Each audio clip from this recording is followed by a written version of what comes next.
Hi everyone, Heather Reed here from Planner Protect. And I'm just going to talk straight from the hip here today because I've run into a situation that has frustrated me, saddened me, and made me a little bit hot under the collar actually, because it just doesn't need to happen. So here's the scoop. I was speaking just a few weeks back with a Canadian Association Executive Director who had negotiated their contracts with a hotel property for a large conference. And just the bare bones details are that he had 1,500 room nights in his block. He negotiated ahead of time to have 15% slippage for his attrition and was told that, yes, that was worked into the contract. He signed the contract, didn't look as carefully as he should have at the wording, but he did have 15% slippage, but it was all in how it was worded in the contract that came back to bite him. He actually filled the room block ahead of time, so he was at 100% of the room block. They actually contracted with a second hotel. And at the time of their event, they actually had an overall pickup at the first property of 89%. So he thought, great, we're in the clear. However, he received an invoice from the property for $13,000 in attrition. And so sad, because that just doesn't need to happen if contract language has been really carefully looked at. Frustrated because it doesn't need to happen. The wording has to be looked at, particularly around the clauses that involve financial costs. You need to look at it from the best case scenario and the worst case scenario. And in this case, he thought he was in the best case scenario. They sold out their room block.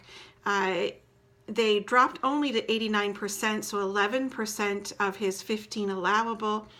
But unfortunately, when he went back to look at the wording, the exact wording of his attrition clause, it indicated that the group needed to notify the property by a certain date of the 15% release.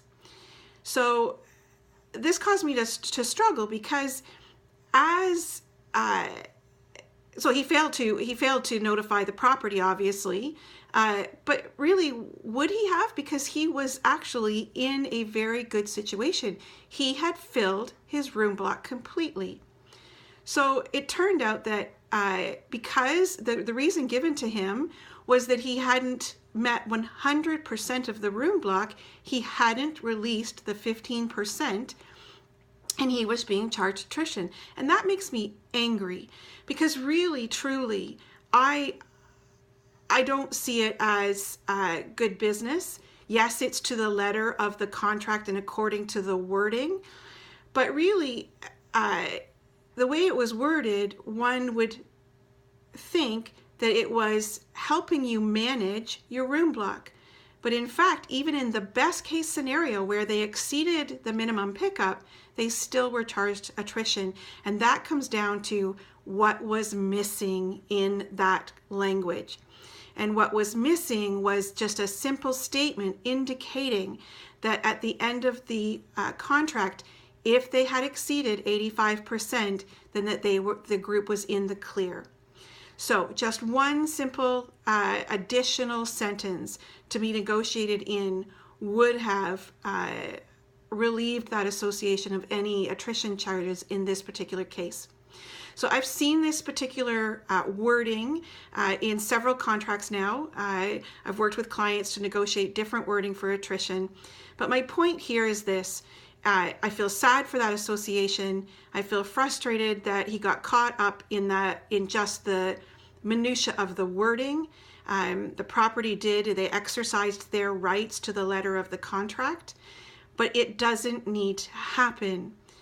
It's like me going to my hairdresser. I could cut my own hair, but I trust that my hairdresser is up on the latest trends. I trust that my hairdresser knows what she's doing with the color that I need to cover the gray. I don't trust myself. I trust a professional. And what I want to say to you is, please, please read every single word of your contract. Consider best case scenarios, worst case scenarios, and if in doubt, please connect with a professional. I would be happy to help you, of course. That's what Planner Protect is all about. But at the end of the day, please seek support, because Canadian properties are exercising their rights according to contracts that have been signed. That's it for today.